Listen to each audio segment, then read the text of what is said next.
दोस्तों हमारा desktop PC पुराना है, ओल्ड जनरेशन है या फिर बजट बिल्ड हुआ है, तो उस कंडीशन में अगर हमको इंटरनेट चलाना है तो ऑप्शन क्या होता है। डेस्कटॉप की हम लोग बात कर रहे हैं। अगर आप थोड़ा सा महंगा वाला मदरबोर्ड लेते हैं तो उसके अंदर वाईफाई एंड ब्लूटूथ आता है, लेकिन अगर थोड़ा पुराना वर्जन है, हमारे पास पुराना पीसी है या फिर बजट बिल्ड है हमारा, तो उसके अंदर नहीं आता। तो ऑप्शन क्या होता है, तो उस कंडीशन में 2-3 ऑप्शन नजर आते हैं। एक तो वाईफाई डोंगल, जिसके अंदर एक नैनो वाला आता है और एक ये एंटीना वाला आता है। वाईफाई डोंगल जो कि एक बहुत ही ज्यादा फेमस है, लेकिन ये उतना बेहतर नहीं होता। अगर हम बेहतर की बात करें तो उसके लिए डायरेक्ट PCIe कार्ड होता है, जो कि ये है हमारे हाथ में। सबसे बेहतर इसको माना जाता है। आखिर क्यों, हम इसको डिटेल्स में थोड़ा सा समझते हैं कि आखिर में ऐसा क्यों होता है। तो इसलिए वीडियो बहुत इंफॉर्मेटिव होने वाली है। वीडियो को प्लीज एक बार लाइक कर दें, चैनल को सब्सक्राइब करें, क्योंकि इस तरह की तमाम वीडियो हम लोग लेकर के आते रहते हैं। और सही प्राइस में खरीदने के लिए टेलीग्राम चैनल को भी ज्वाइन कर लें, क्योंकि जब भी सही प्राइस आता है हम लोग वहां पे शेयर करते रहते हैं।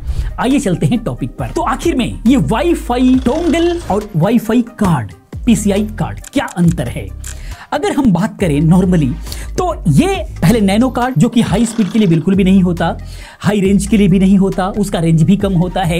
एंटीना वाला लेते हैं तो काफी हद तक इसको सही माना जाता है, लेकिन फिर भी अगर बात आ जाए स्टेबल कनेक्शन की, स्टेबिलिटी की, तो उस कंडीशन में ये USB वाला भी फेल मारता है। लेटेंसी बिल्कुल कम अगर चाहिए, गेमिंग्स वगैरह करना है, उन कंडीशंस में ये USB वाले फेल मारते हैं। उस कंडीशन में हाई स्पीड विदाउट डिले अगर चाहिए तो वाईफाई कार्ड ही बेहतर होते हैं। इसका जो कनेक्शन होता है बहुत ही ज्यादा स्टेबल होता है। स्टेबल होने का सबसे बड़ा रीजन तो ये होता है कि ये डायरेक्ट PCIe से कनेक्ट होता है। उसके अलावा ये अगर हीट होता है तो स्पीड इसके अंदर थोड़ी सी कंप्रोमाइज होने लग जाती है।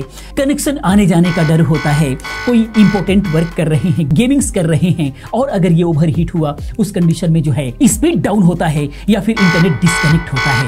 इन सब चीजों से बचना है। अगर आपको स्टेबल कनेक्शन चाहिए हर हाल में, तो उस कंडीशन में आपको एक अच्छा सा वाईफाई कार्ड जरूर लगाना चाहिए PCIe एक्सप्रेस पर। ये कौन सा कार्ड है, आइए इसके बारे में हम लोग बात करते हैं। तो ये मैंने ऑर्डर किया अमेज़न से, फेनवी ब्रांड का, बहुत ही अच्छा हमें लगा। यहाँ पर अगर आप देखें तो 802-11AX और AC दोनों ही है। बाकी बॉक्स कंटेंट की बात करें तो सबसे हाईलाइट यहाँ पर 3 ईयर की वारंटी मिलती है, इसीलिए आपको बिल्कुल भी टेंशन लेने की जरूरत नहीं है।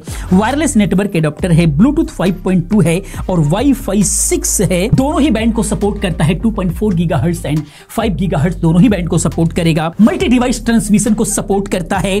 बाकी बॉक्स कंटेंट की बात करें तो बैक साइड में इसका स्पेसिफिकेशंस वगैरह है, वीडियो को पॉज करके आप देख सकते हैं। ये वाईफाई स्टैंडर्ड है, जो कि वाईफाई 5 और वाईफाई 6 दोनों को ही सपोर्ट करेगा। बाकी और कोई खास बॉक्स के अंदर नहीं है। इसको हम लोग ओपन करते हैं, देखते हैं इसके अंदर क्या क्या मिल रहा है।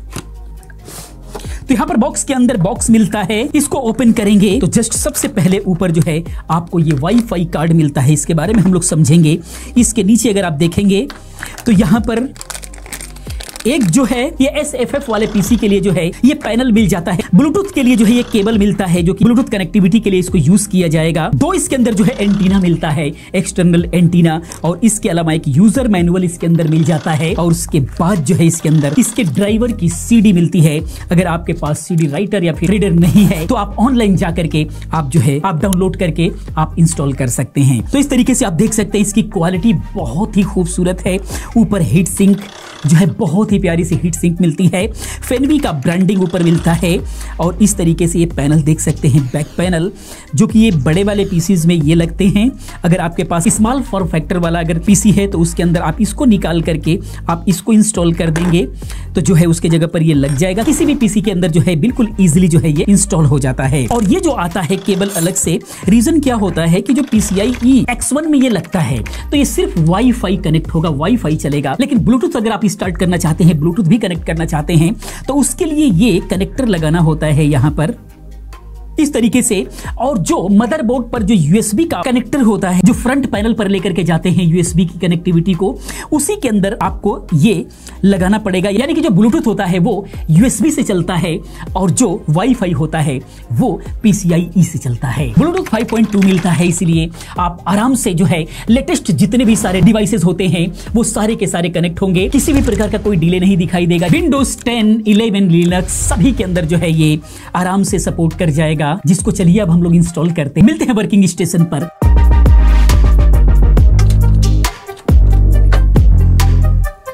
यहाँ पर आप देख सकते हैं ये रहा X1 जिसके अंदर ये कार्ड लगने वाला है। X1 हर मदरबोर्ड में एक जरूर होता है, किसी में 2 होता है। तो यहाँ पर हमें इस तरीके से लगाना, एक बार देख लेना होगा आपको। फिर इसके सामने वाला जो है कवर है इसको आपको हटाना होगा। इस तरीके से बिल्कुल इजीली लग जाता है और यहाँ पर एक बोल्ट टाइट कर देना है। बस ये इंस्टॉल हो गया। अब इस कंडीशन में वाईफाई तो चलेगा लेकिन ब्लूटूथ नहीं चलेगा।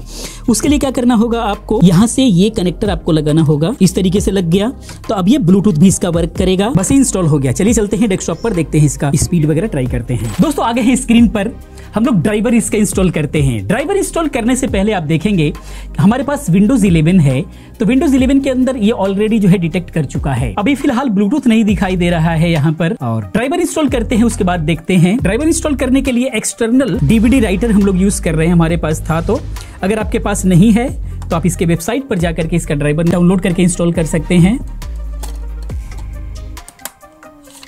यहाँ पर देख सकते हैं ब्लूटूथ के लिए और वाईफाई के लिए, दोनों के लिए अलग अलग ड्राइवर हैं। यहाँ पर दोनों को ही बारी बारी से हम लोग इंस्टॉल कर लेंगे। डिटेक्ट भले ही कर लिया है लेकिन ड्राइवर जब होता है ओरिजिनल बहुत ही ज्यादा बेहतर काम करता है, इसीलिए ज्यादा जरूरी है कि ड्राइवर हमेशा अपडेट रखें।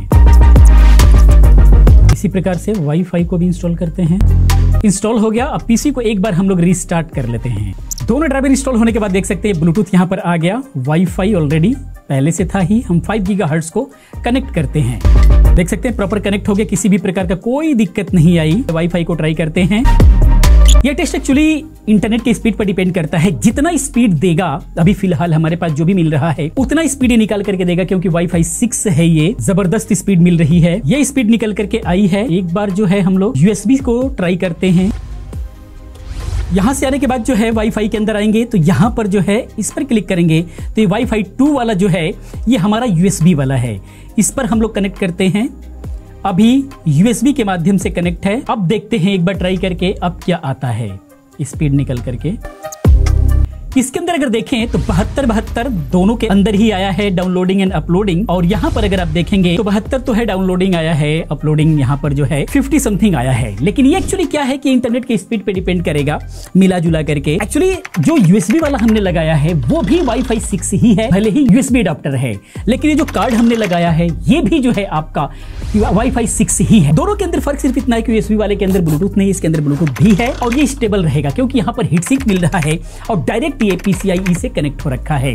तो स्टेबिलिटी यहां पर आपको ज्यादा मिलेगी वाईफाई कार्ड के अंदर। तो दोस्तों ये था आपका फेनवी का वाईफाई एंड ब्लूटूथ एडाप्टर। इसके बाकी टेस्टिंग की अगर हम बात करें तो सही अगर इसका स्पीड आपको लेना है तो वाईफाई 6 वाला जो है राउटर अगर आपके पास में है तो ये फुल पोटेंसी में जाकर के अनलॉक होगा, उसके बाद इसका बेहतर परफॉर्मेंस आपको मिल पाएगा। बाकी कनेक्टिविटी की अगर हम बात करें तो हेडफोन एंड स्पीकर्स के लिए बिल्कुल भी जो है इसी प्रकार का कोई भी लैग, कोई भी डिले इसके अंदर दिखाई नहीं देगा। जो कि मैंने टेस्ट करा करके देखा है वो चीज फील किया जा सकता है, मैं बता सकता हूं, लेकिन वो चीज टेस्टिंग नहीं कराई जा सकती, इसीलिए मैं बता रहा हूं जो इसका रिजल्ट निकल करके आया है।